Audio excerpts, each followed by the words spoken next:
So 2 events spanning 2 nights. We're going to bounce around a little bit back and forth to the events. So let's first talk about Bellator 279, the main event.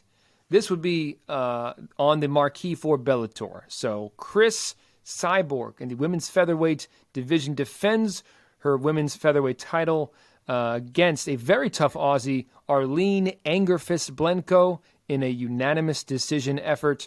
49-45 on all 3 judges' scorecards. Omar, give us your impressions of this performance by Cyborg, as well as the very gritty performance of Blencowe. I mean, Arlene Blencowe arguably gave Cyborg one of the more difficult fights of the latter half of her career. I don't know about knocked her down, but she definitely got her off balance a few times in the striking department. She took a lot of damage in that fight. But she was game, man. She struck with Cyborg. She stuck in there and sat down on her punches. At one point, she pulled a Max Holloway, stood in the middle of the ring and pointed down at the thing and said, "Let's go." I don't know. I would imagine it was probably to get Cyborg off of her game, because Cyborg at one point was being very technical with her striking, popping jabs, moving around, quarter turning. I mean, she was not trying to get hit anymore by this girl.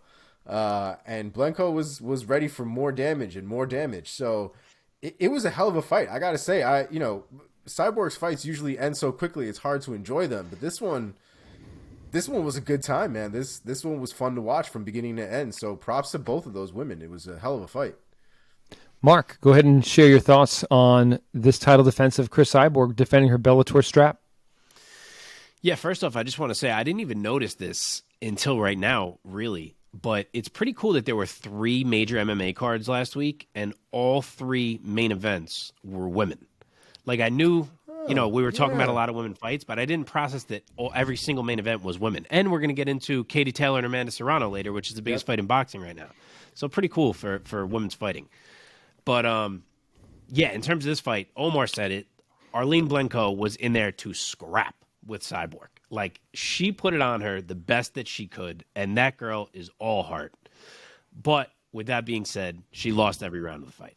Yes. Cris Cyborg has not lost a step, in my opinion. She's still so good. She didn't get the finish here like she did in their first fight, but she was still dominant, still impressive. She showed off every facet of her game, and kind of like Omar said, too, it was nice to see 25 minutes out of Cyborg and kind of see everything she can do and appreciate it. It's going to take someone really special to stand up to her in Bellator. That person doesn't seem to be there right now. Kayla Harrison could have potentially been it. But sometimes these things happen in the fight game, and for now it seems like Cyborg is just destined to keep beating up girls who are not on her level. Yeah. Mark, staying with you here, let's discuss where these 2 ladies go from here. Let's start with the winner, Cris Cyborg. What do you think is next for her? Or really, because she's the champ, really that's a question about who do you think is going to challenge for the strap next? Yeah, I don't know about who's actually next, but she needs to fight Kat Zingano. Like, she's the only person that's even intriguing in that division in Bellator right now.